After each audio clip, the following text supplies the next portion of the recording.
I wrote a weird song about a cat. And not just any cat. I wrote a really weird song about a really weird cat. Not my cat, but one of those cats that's famous on the internet. This one is a little weird though. It's famous because it is disfigured.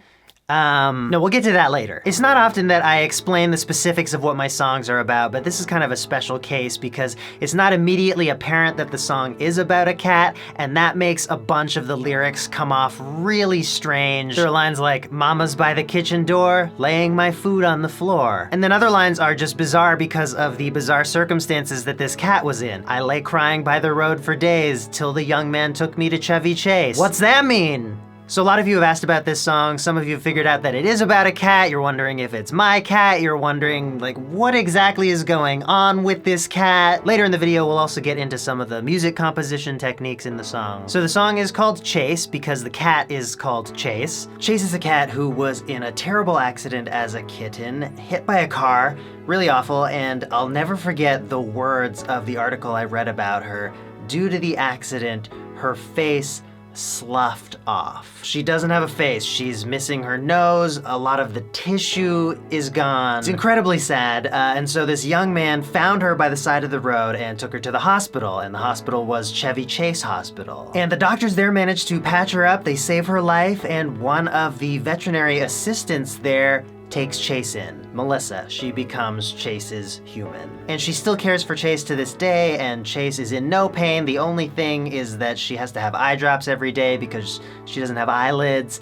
And other than that, she lives a very normal cat life. She even lives with another cat who's become friends with her. And I don't remember how I came across this story in the first place, but I just remember how touched I was by it. And I shared it with a friend who had a completely different view on it from me, which was that cats are just animals, and if something like this happens to them, it's not worth saving them, they should just be put down. And I can totally recognize that the world is a complicated place. Terrible things happen all the time. Resources are not distributed fairly, and for some people, maybe it would seem you definitely are in somewhat of a privileged position if you have health professionals attending to a cat and someone who's willing to care for a cat. But at the end of the day, the feeling that I'm left with out of this story is that it's never a waste to extend care to another living creature. And that's really what the crux of this song is about. It's not just a song about a cat. I didn't just write it because I was endeared to Chase. It uses Chase's story, Chase's very specific cat story, to talk about the message that compassion is never a waste.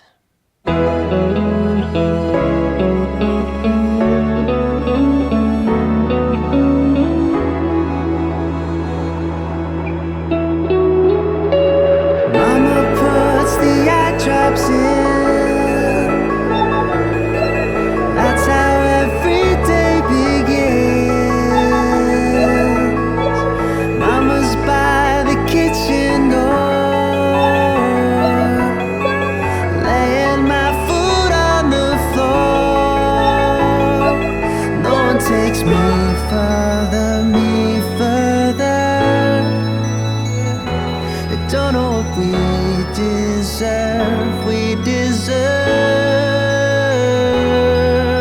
oh.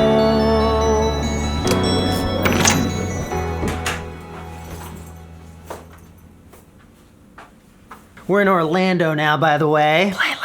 And of course, the song we were just listening to was Chase. And there are a few things about the song's composition I wanted to talk about because they're a bit unorthodox. It's not just a weird song because it's about a weird cat. It's a weird song because it is made weirdly. But the theme of a lot of what I did with the composition is playing with time to shape the message and the emotion that you're trying to convey. So for example, in the first bridge, it goes back and forth between 3/4 and 4/4 time. And I did this because the melody just felt like it wanted to land on the next chord, but the melody was shorter than 4 beats. So I just made it a 3-beat bar. Mama's by the kitchen door, laying my food on the floor.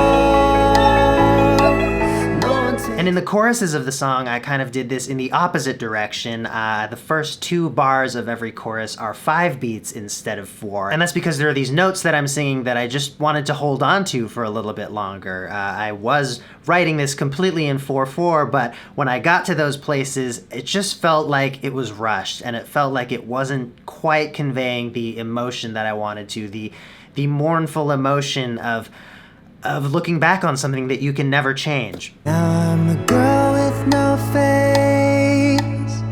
Oh, it's all been erased, but don't call this love. And then going from the chorus back to the verse, this is not all too uncommon of a practice, but I did get some comments about it, so I thought I would address it. The chorus chord progression ends on the same chord that the verse chord progression starts on. So instead of drawing the chorus out for what would be a normal length, I just make the last chord of the chorus the start of the verse. And then right there, we're back to another super weird thing. Instead of singing a second verse, I play the verse melody with a little bit of embellishment on the guitar. But don't call this love away.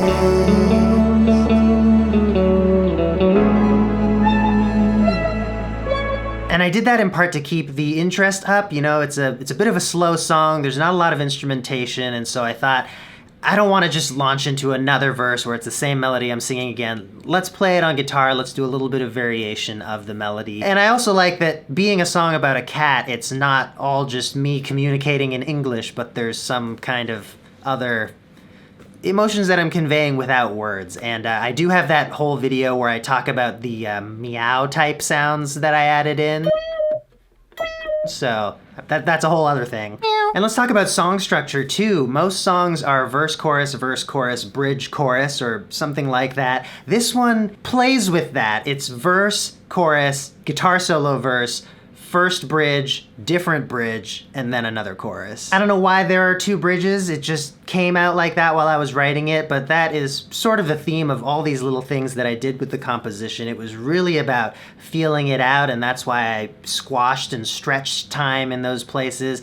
It's why the structure is unorthodox. It's why the chorus jumps right back into the verse. And all these things add up to a song that's just a little bit off kilter, and I feel like that's fitting for being a song about a lovely little cat who doesn't have a face. One funny thing I'll share about the second bridge, that's the part that starts with the line, "No one takes me further." As I was writing this, I realized it would perfectly rhyme with Icon has cheeseburger, which, you know, 5 years ago when I was writing this song was still kind of a relevant meme for cats, but ultimately I'm glad I didn't put that in.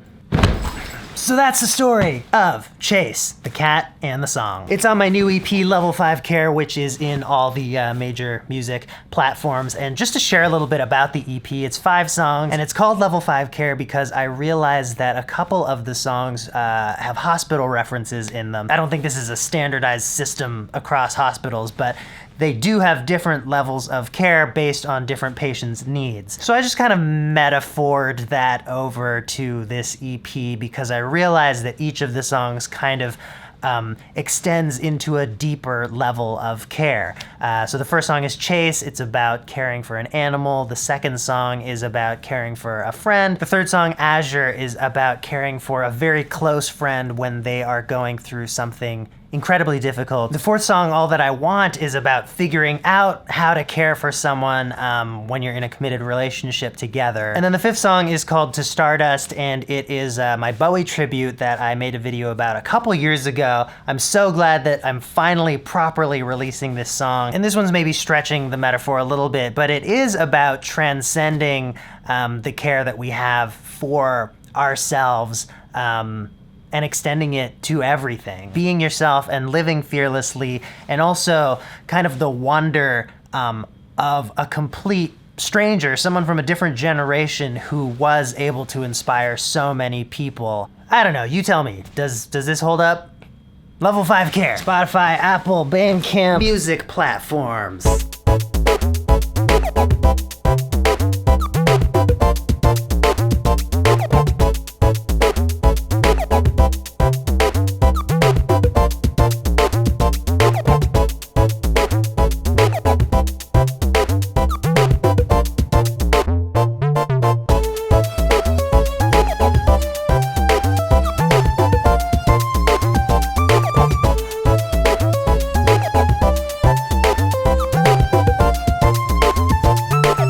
By the way, I've decided not to link to Melissa's blog about Chase. I think there's enough info in here that you could find it if you really wanted to, but it is difficult to see Chase. And even Melissa talks about having to warn her guests who come over because the appearance of this cat can be really jarring and maybe disturbing. If you think you can handle it, I definitely encourage you to. I found the story really inspiring, but just wanted to put that warning out there the same way that Melissa, Chase's human, puts that warning out there. Okay, see you soon with another video.